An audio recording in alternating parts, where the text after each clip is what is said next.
Weapons. I am promising you all the weapons you can carry, unguarded and simply yours for the taking. In today's episode of the Bionicle Inspiration Series, we're going to be talking all about weapon design. So if you're building a character, a construction build, a Bionicle mock, a Hero Factory character, whatever, hopefully I can give you some ideas for ways that you can armor those dudes up and make them ready for battle.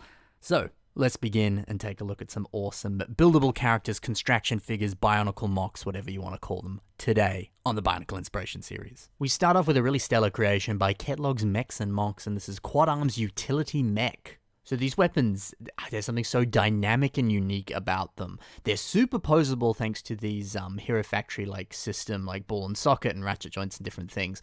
And so because of that, they're able to pose in so many awesome ways. And it feels weird to be able to say that weapons can pose. I don't think that's something I've ever said on this show, but it works really well on these very unique weapons. So yeah, they can be moved around so that they fire in different directions. They can be angled in a way that makes it look like they're like a shield of some kind, or maybe just a unique guard or defensive thing. They also work as actual like arms as well. There's some shots here where the character's sort of supporting their own weight as they're like leaning over and shooting at something, and that's super cool. It's interesting, this I guess you could argue they're almost like Doc Ock arms, kind of. It feels like a bit of a stretch, or just kind of like forcing that reference in there. But still, the idea of these being, very much like multi-purpose arms that can be used both as weapons or not is very clever. And there's this cool shot here too with some, firing effects as you see those little orange tips at the end there forming some sort of blaster as it shoots out a laser beam there. So yeah, that's just so clever and so unique. And just such a different way of imagining weapons and making them so a part of the character as well. I mean, this mock would look great without those sort of, teal arms and the weapons that we're talking about. But gosh, they just make this character so unique and so different. So yeah, if you can pull off a weapon design that does that just becomes this focal point of the character and makes them so different out there and just makes them stand out so much, then you're really doing weapons very, very well. So I just adore how this looks. It's such a creative and clever concept and such a different way of approaching a weapon design. The character also has some nice handheld blasters, and these use some cool like curved tile pieces, and there's a very nice sort of shape to them here. But it's cool. I like the fact that they have their normal arms that have the blasters, and they have the big posable guns up top too. So all up they can have 4 weapons, and the more weapons you can carry, the cooler it looks. It's like Groot in Guardians of the Galaxy Volume 3. It's a great time. Now, sure, this is a very system-heavy creation, and sometimes people don't like seeing that on the Bionicle Inspiration Series, but I don't know, construction as a whole is getting just more and more system-focused these days, and there's often much more of a blend between the two. So, I don't know, I feel like this still has a strong place on this show, but I also think we can learn a lot from a very system-heavy creation like this, so I welcome seeing stuff like this all the time, and it's still construction-based, so really, really cool. Love the head design on this, using one of these lime 1x2 tiles for the eye. Makes for a wonderfully fun and unique head design. Really, really cool. So let's move over now to Iron Spartan, and this one here is built by Long Tham. So the weapon on Iron Spartan is pretty simple. It's just a bunch of connectors and a Rakshi blade on the end. Nothing overly over the top or impressive, I guess, but it still works. It works really well. And I mean, this is obviously very heavily based off of a real life Spartan. And when you look at different imagery and things of Spartans, these are the weapons that they used. So if you're building something that's based off of fiction or real life, like the Spartans are here, look at images or look at history or other things related to those sorts of characters and give them the weapons that they actually had. Or even if you're basing something very loosely off of a Spartan and you're going for a very different look, there's no reason they still can't have very similar weapons or accessories there. So yeah, sometimes you just don't have to like reinvent the wheel, just give them what they had. And I mean, it's no worries if they're a super simple take on the weapon, or if the weapon itself is just super hard to make like complex or unique or out there or crazy or whatever. Sometimes just accuracy is all you need, and I think that works perfectly here. And of course, Spartans also had shields as well, so maybe the builder could have given this a shield, but it works without a shield. It doesn't really matter. But if you're building your own Spartan, you could give them a shield instead. There's also some other weapons on this mock, but they're used in some different ways and not really as actual weapons. So the torso's got these gold Batman symbols, and they fit so well with the rest of this torso design. In fact, all the shaping on this mock is just exquisite. It looks like Iron Man armor, or just, I don't know, it's just so perfectly shaped and looks a lot like armor as well. So really fantastic use of pieces. I love how that spine on the back looks too. Just such a gorgeous, brilliantly shaped mock. But anyway, back to those bat symbols. So these are from some older Batman sets, not that old, semi-recent Batman sets, but retired now. And they had these accessory packs with all these bat symbol and Batman shaped logos and stuff that were weapons or shields or different things. And they came in a few different colors as well. So technically these are minifigure accessories or weapons, right? So don't be afraid to look at your collection of minifigure weapons or accessories and use them as details for a character build like this. They could be, exactly like we see here, the perfect little accent point or thing that can work in with the rest of the shaping all throughout a character. So weapons can work as a part of a mock, not as an actual weapon itself. So a different way of maybe thinking that could open up some new doors or possibilities for you as you're building. Also, the top of the helmet uses some of these pieces for the kind of plume at the top of the Spartan helmet there. So yeah, another great minifigure part that's being used very nicely.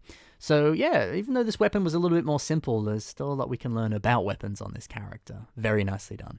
Now we have a mock by IBK, and this, I believe, is called Chameleon X Ninja Maidenroid. I think I had to do the old Google Translate on the tweet for this, but you can check the links in the description and have a look for yourself. So I apologize if that's not the actual name, but that's what I got from what I saw on Twitter. I just adore this weapon design. It's made with just a bunch of these curved Technic pieces here. This is them on Bricklink, and they appear in this silver color in the Brain Attack Breeze set, for example. They appear in a few other sets as well, but yeah, such a cool piece. And when you repeat them like this, I think it's just so smart. I mean, looking at them all together like this, they form such an incredible looking kind of like chain whip of sorts, but it's amazing how in all these different photos it's been posed in such clever and creative ways, and it adds so much, like, it's just such a dynamic weapon because of it. This character suddenly becomes much more, I don't know, the fact that the weapon itself is so like curved and flows in all these crazy ways, you get the sense that the character does as well, that there's some sort of like silent assassin that almost sort of dances as they fight and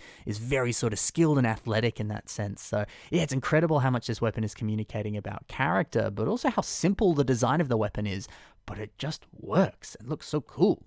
So yeah, by all means, repeating pieces, repetition is such a clever way of approaching a weapon design. Do you have one specific piece you could repeat multiple times, or a few different pieces you could repeat multiple times?